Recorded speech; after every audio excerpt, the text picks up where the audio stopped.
Attention, merci Seigneur.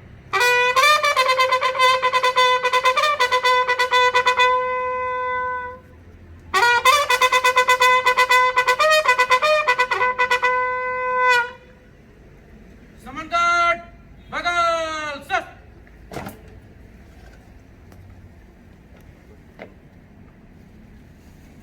समन्कार आपके निरीक्षण की किया है श्रीमान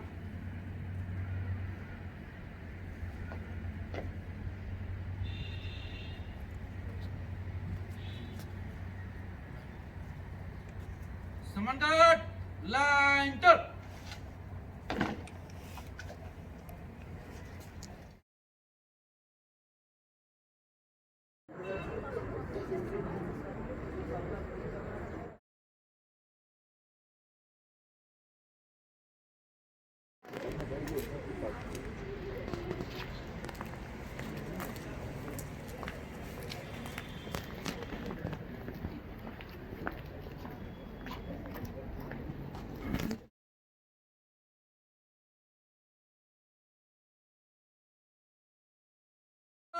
Salami sir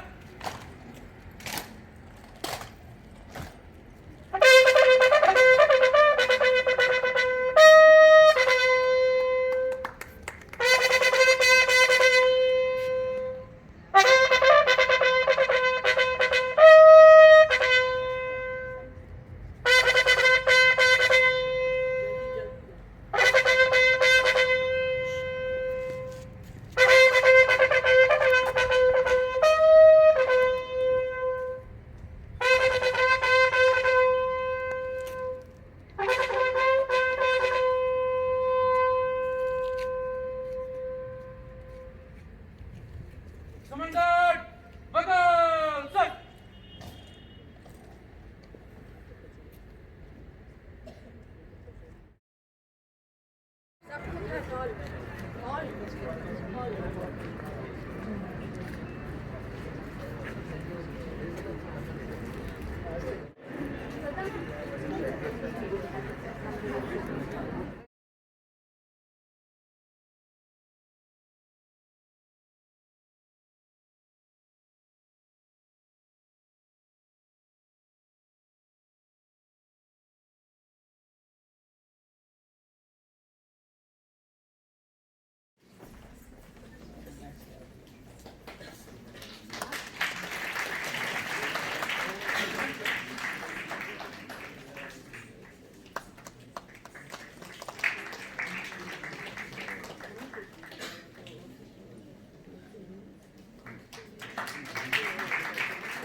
Respected today's chief guest, Justice Sujit Narayan Prasad, Judge, Jharkhand High Court, guest of honor, Advocate General of the State of Jharkhand, Sri Rajiv Ranjan, faculty members and student friends. Today, we have organized the Constitutional Day, and this program is organized by Center for Constitutional Law. Constitution is the fundamental law of the land. It contains both the rights and duties of citizens. It also outlines in detail the directive principles of state policy, what happened prior to framing of Constitution, taught the framers a very few good lessons as to what was to be guarded against in what was to be society.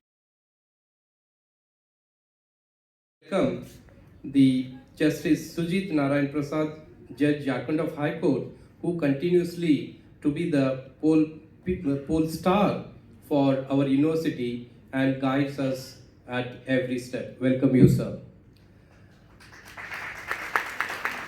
I would like to welcome the Advocate General of State of Jharkhand, Sri Rajiv Ranjan, who is a pillar of strength for us. Always, sir is with the university and always he helps us for the development of the university, and he continues the same support throughout from the date of establishment. I welcome you, sir, for this program. And last 5 months, what I observed after taking Vice Chancellor post, always whenever I met and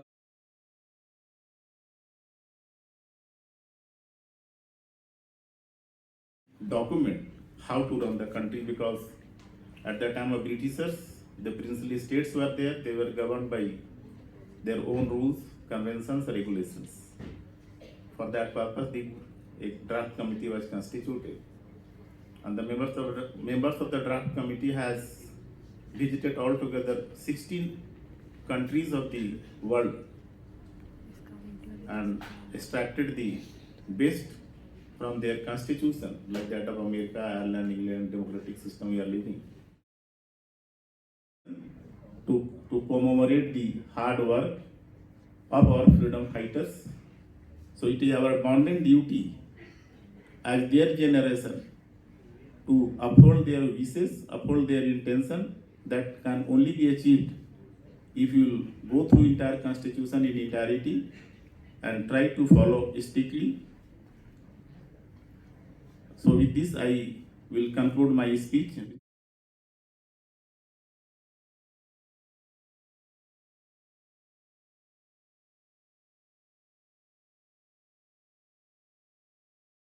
To always encourage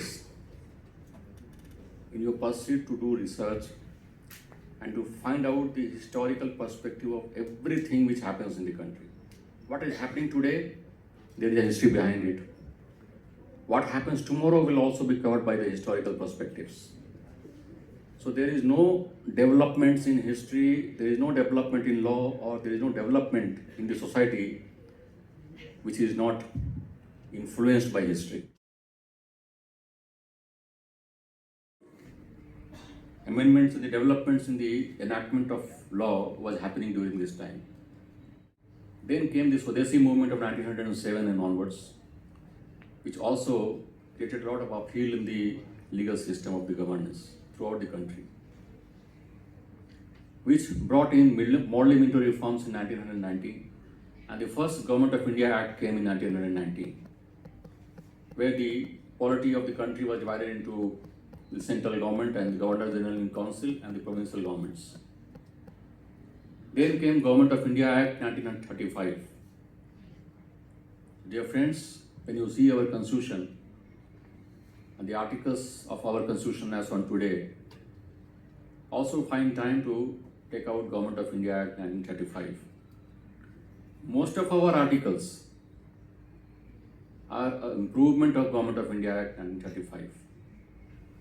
The entire system of federal structure was built in the Government of India Act 1935, which has been improved upon in our constitution that we call the grand norm of our system of governance and the law. The Constituent Assembly, therefore, has, when you go through the debates, the Constituent Assembly debates, has elaborately discussed and debated each articles of Government of India Act 1935. Many of the articles have been discarded, many of the articles have been improved upon, and many new articles or the sub-articles have been inserted in the Government of India Act 1935. And we have largely built upon and improved upon, and by incorporating many principles from various constitutional documents of South Africa, United States, Australia, and other countries. So it's a kind of a melting pot of all the thoughts which were happening around that time throughout the world, and we have adopted the best of those that we thought it fit to be adopted for our country. And we adopted a federal structure for our country. But again, when we see and speak about federal structure, it did not come in 1949.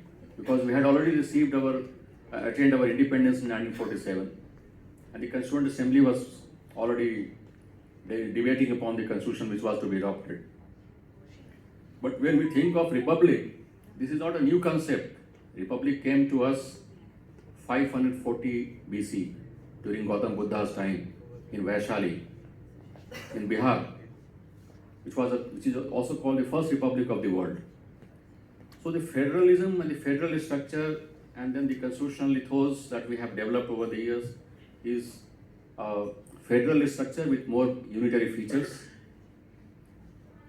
Center and state have been described and the various authorities have been given powers, and we have divided our polity into executive, legislature and judiciary that we have adopted. We have still survived. That itself is a great achievement for us. And we have also undertaken so many amendments in our constitution, more than hundreds in number, which also speaks about the dynamic nature of our constitution. It's a living body. Constitution is not a dead letter that is engrafted. We have to follow it this way or that way. No. Constitution is an authority, a letter of the times. So, times changes.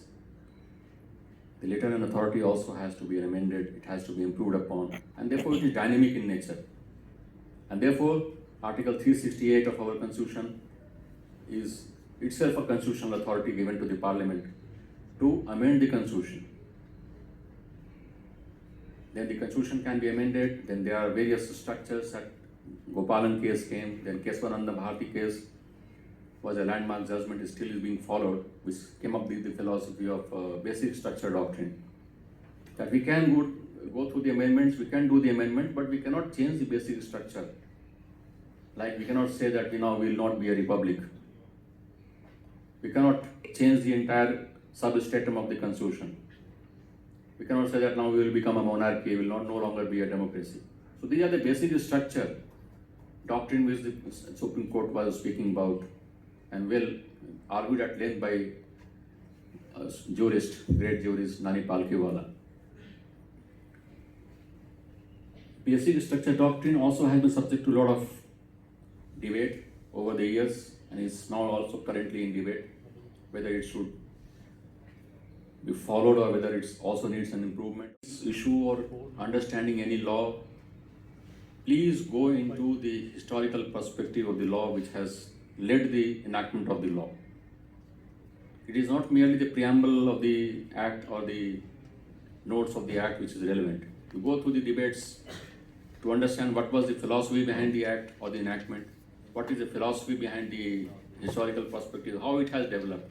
And then you will understand more in a more comprehensive and substantive manner why the law has been enacted, why the Constitution has come, and which are the laws which are against the Constitution or the constitutional ethos and which are not, and which are within the constitutional ethos.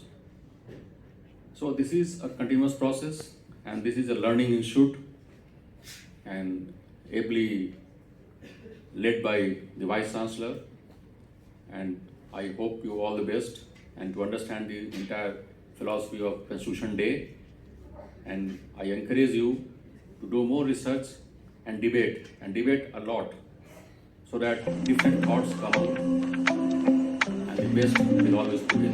Thank you very much.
न्यायमूर्ति जी की उपस्थिति को प्रणाम करता हूँ, माननीय महाधिवक्ता जी की उपस्थिति को प्रणाम करता हूँ, माननीय कुलपति जी की उपस्थिति को प्रणाम करता हूँ, अपने सभी गुरुजनों को प्रणाम कर संविधान दिवस पर चंद पंक्तियां आप सभी के समक्ष प्रस्तुत करता हूँ कि त्रासदी में अंकुरित जन चेतन मूल्यों का विश्व पटल उद्घोषित जय संविधान है।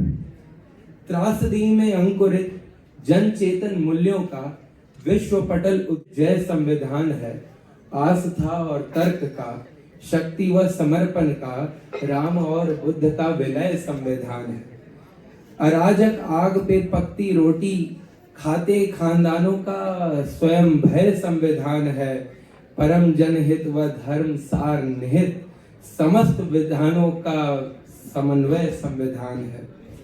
गीत का अधिकार दे जैसा गीतकार ले, गीत का अधिकार दे जैसा गीतकार ले, आजाद के शमशीर की धार संविधान है। विश्व गुरु के पथ पर अग्रसर इस देश के कल्याणकारी नीतियों का सार संविधान है। अत्यंत कुपड़ ही कहते वो जो इस देश के तरक्की पे अनावश्यक भार संविधान है। न्याय के तलाश में आस की किरण बने, न्याय के तलाश में आस की किरण बने, जन की पुकार है आभार संविधान है। जन की पुकार है आभार संविधान है। बहुत बहुत धन्यवाद।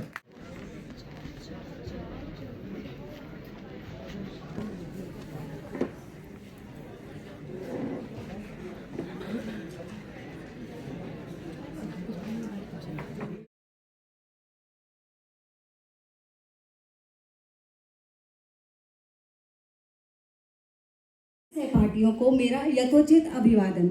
जैसा कि हम जानते हैं, कल संविधान दिवस है। वर्ष 1949 में संविधान सभा द्वारा 26 नवंबर को संविधान को अपनाया गया था। इसीलिए हम प्रत्येक वर्ष 26 नवंबर को संविधान दिवस के रूप में मनाते हैं।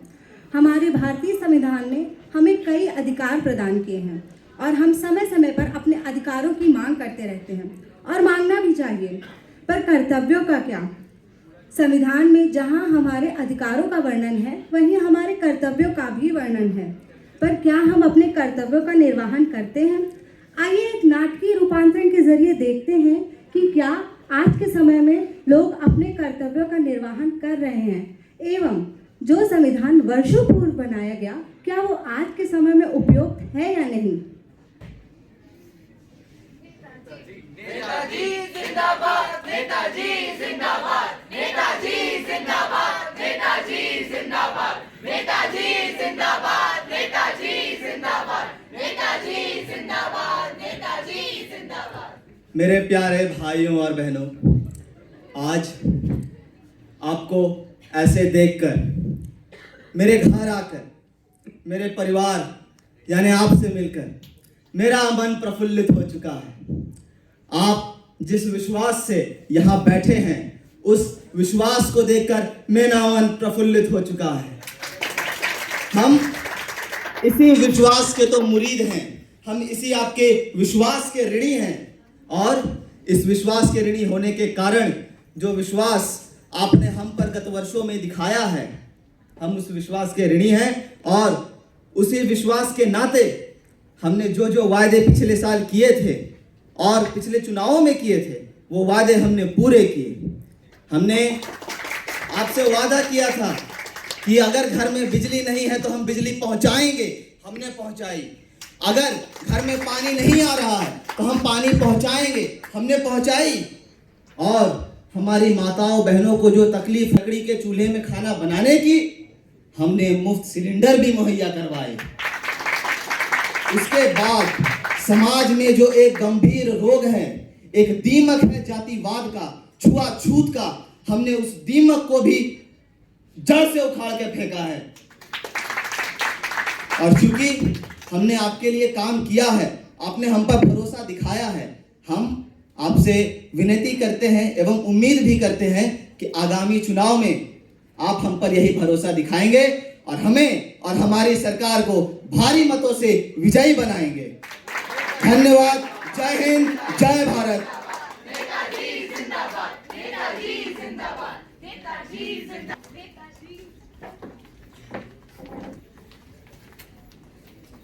यार बहुत सुन ली इनकी बकवास, तब से लगा रखा है यार, मेरा सर फट गया। चल यार चाय पी के। अरे मेरे को खुद बहुत ज्यादा सर दुख रहा है। छोटू 2 चाय ला रहा। चाचा थोड़ा साइड दो। और ये क्या पढ़ रहे हो आप? अरे बेटा, कल हमारे देश का संविधान दिवस है ना, बस उसी को लेके कुछ खबरें आई थी, वही पढ़ रहे। कल संविधान दिवस है? हाँ बेटा। क्या खबरें आई हैं?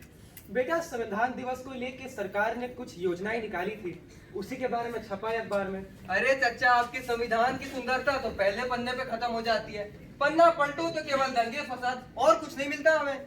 ऐसी कोई बात नहीं है बेटा, संविधान ने हमें कितने अधिकार दिए हैं, जैसे जीने का अधिकार, समानता का अधिकार, और तुम दोनों जो इतनी खुल के संविधान की आलोचनाएं कर रहे हो ना, ये अधिकार भी तुम्हें संविधान द्वारा ही दिया गया है। पर चचा, कथनी और करनी में ना बहुत फर्क होता है।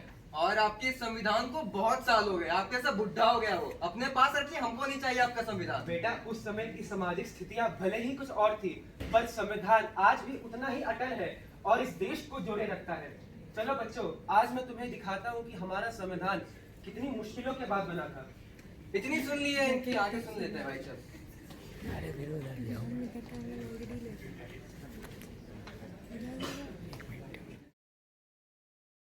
तो मिलने चाहिए, वरना हमारे देश के नागरिक एक इज्जतदार जिंदगी कैसे जिएंगे। मैं महोदय से बिल्कुल सहमत हूँ। अधिकार तो हम दे ही रहे, लेकिन मौलिक अधिकार के कारण न्यायालय के बाहर जो भीड़ जमेगी, आप उसका क्या करेंगे? लेकिन महोदय, न्यायालय का तो यही काम है, यदि हमारे अधिकारों का हनन हो तो हमें न्याय मिले। मैं भी आप दोनों के तर्क से वाकिफ नहीं हूँ। मुझे भी अपनी शिक्षा प्राप्त करने के लिए समाज की बहुत सारी परेशानियों और कुरीतियों से गुजरना पड़ा है। अधिकार अधिकार अधिकार, अगर लोगों को उनका अधिकार मिल रहा है तो आज तीतर बस्ती के विनोद की हालत क्यों है? देखिए आपने उसकी हालत, नहीं देखी होगी, कहाँ से देखोगे आप? आइए मैं दिखाता हूँ।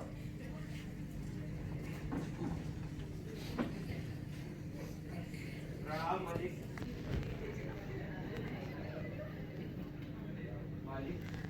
मालिक, आप जो काम दिए थे हमको, हम कर दिए हैं। बहुत मेहरबानी होती है अगर हमको जरा मजदूरी मिल जाता। ए राजू, ये नया है क्या? हाँ मालिक, नया है। तुरंत क्या हुआ भाई, क्या दिक्कत है? मालिक, आप जो हमको मेरा काम दिए थे वो हम कर दिए हैं मालिक। हमको मेरा मजदूरी दे दे। अरे मिल जाएगा तुम्हें तुम्हारा पैसा, जाओ अभी। पर मालिक इतने जुलूम है मालिक, और ये तो मेरा हक है मालिक। अबे चुप, हक की बात करता है। तुझे काम मिल रहा है वही बहुत है, तेरी जाति वालों को बाहर काम भी नहीं देते। निकल जाए यहाँ से। मालिक छोड़ छोड़ छोड़, चल निकल, चल निकल, चल निकल।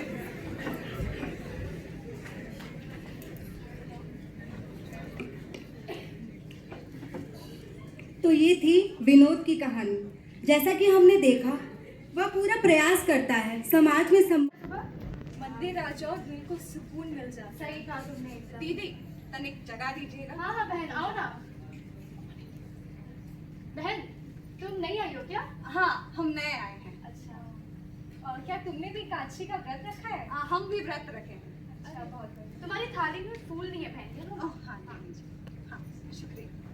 तुम्हारा नाम क्या हुआ? हमारा नाम मालती। अच्छी, बहुत प्यारा नाम है तुम्हारा। कहाँ से आई हो मालती? आप थोड़ा सा आगे जाके, पुलिया के पार से थोड़ा आगे जाके वो तीतर बस्ती है ना, वहाँ कभी आइएगा हमारे वहाँ। तुम वहाँ से यहाँ आई हो?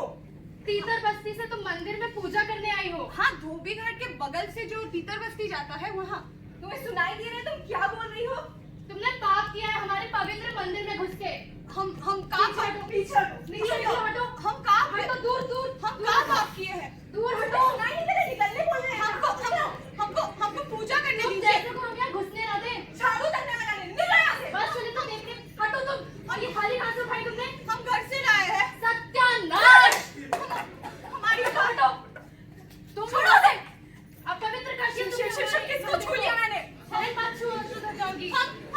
तुम निकलो यहाँ से। हम क्या किए हैं? पाप किया है, हमारे ईश विराजते हैं यहाँ। हमारे भी यही विराजते हैं। हमका पूजा करने दीजिए। हमको पूजा करने दीजिए। छोड़ो, उससे मत छू, तुम भी अशुद्ध हो जाओ। हमको पूजा करने दीजिए। हमको पूजा करने दीजिए। सुनाई नहीं दे रहा, निकलो यहाँ से।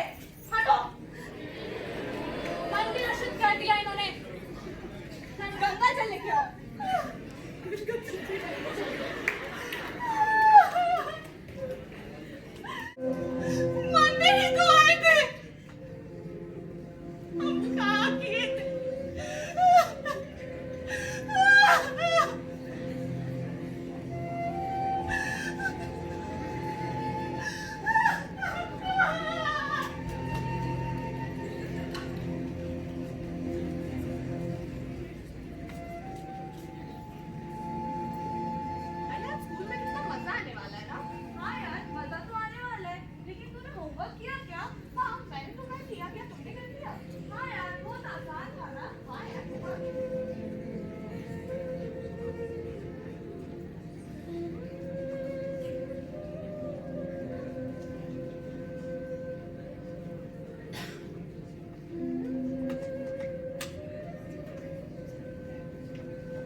कैसी जिंदगी जी रहे हैं हम? आगे बढ़ने नहीं दिया जा रहा है। हर लोग दुत्कार रहे हैं। हे भगवान, ये क्या हो रहा है?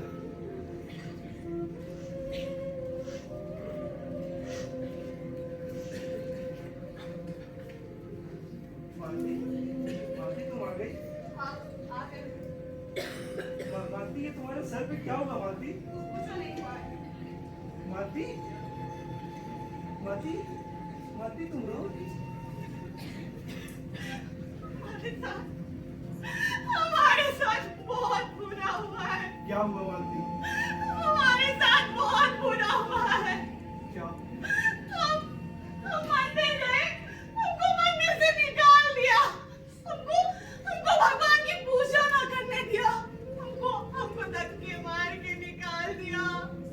हमको निकाल दिया।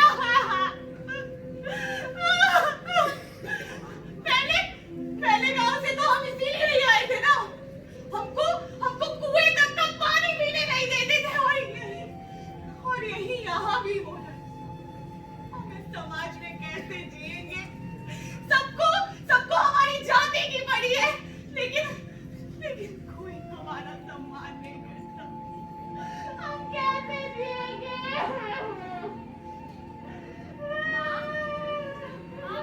क्यों बोले चुप रहे हो? मुन्नी बैठ। हाँ मुन्नी बैठ बोल। पापा, आपको कुछ बताना था। क्या बात है? पापा, क्या मैं काम नहीं छोड़ सकती? तुझे क्या काम करना है बेटा, बता। पापा, मुझे काम ही नहीं करना है। क्यों बेटा? पापा, उस छोटी सी फैक्ट्री में मेरा दम घुटता है। पापा, वहाँ लोग हमको जानवरों जैसा बर्ताव करते हैं। हम वहाँ नहीं रह पाएंगे। पापा, हमको काम किया जाता है सिर्फ जात की वजह से। हमारे बच्चों को हम शिक्षा नहीं दे पाते, हम इस समाज में रह नहीं पाते। क्यों? सिर्फ इस जात की वजह से। मंदिर से निकाल दिए जाते हैं, लोग लात मार कर भगा देते हैं। क्या ये दिन देखने के लिए पैदा हुए थे? ये दिन?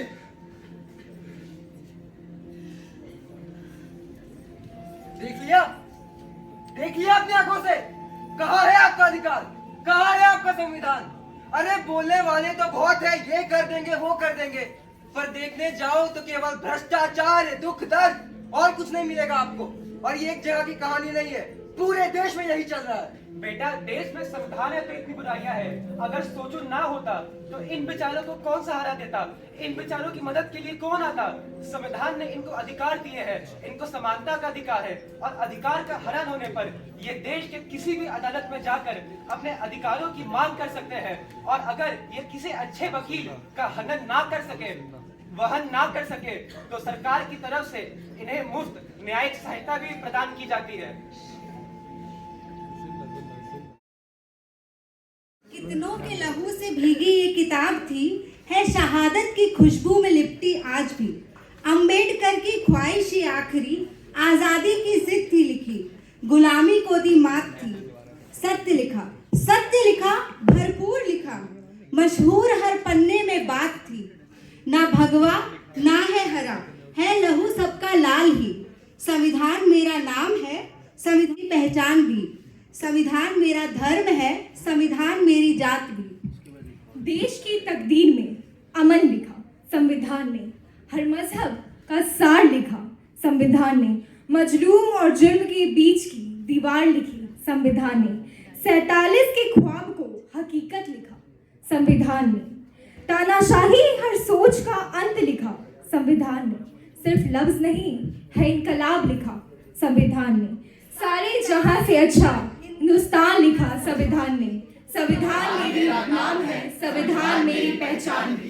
संविधान मेरा धर्म है, संविधान मेरी जात भी। धन्यवाद।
सब लीन